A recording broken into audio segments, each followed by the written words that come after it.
It's time now for Better Health. I'm joined here with health expert Beth Coker. Beth, today we are talking about wildfire smoke. We're no strangers to it, but it never gets easier. And it can be such an irritant to our eyes, to our respiratory system, and it can really affect people who already have heart and lung disease. So the CDC does tell us that there are certain categories of our demographics that are at high risk. And those are our older population, people who already have heart and lung disease. Children are at a higher risk of danger due to wildfire smoke because their air response systems just aren't matured yet, and they're outside more, and their breathing rate is more rapid than what an adult's is. Also, pregnant women can be affected more heavily by the wildfire smoke because, again, their respiratory rate increases as that pregnancy goes on, and they can suffer some things like a low birth rate with that baby. So there are some groups that we have to be very careful with. What are the specific effects, though, from the smoke?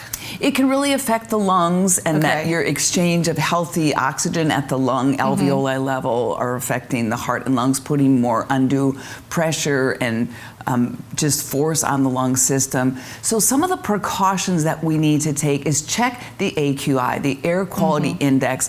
If it's high or recommended to stay indoors, don't go outside. Keep your house locked down, windows closed, run that air conditioning, make sure your air filters have been changed frequently and those are clean. Don't do anything inside the house to add air pollutants to your indoor air. Don't light candles, don't burn a fire in the fireplace. The gas stove can add extra pollutants. And don't smoke inside the house because that really exacerbates that indoor air system. So some really easy precautionary tips. When you're driving your car around, keep the air out of the car. Roll up those windows, use the air conditioning on the recirculation format in your air conditioning. Don't bring in that outside air. So some easy things to be safe. Definitely. And over the last year and a half, we've been wearing masks. We've had the blue ones, bandanas. Do those go both ways? Can we wear those masks also for the smoke? Really good question. You cannot trust the dust mask to keep out the small smoke particles. Bandanas, dust masks, those cloth masks, they keep out the larger particles of sawdust and things like that. But to really protect yourself against the smoke particles, you need a properly fitted N95 mask.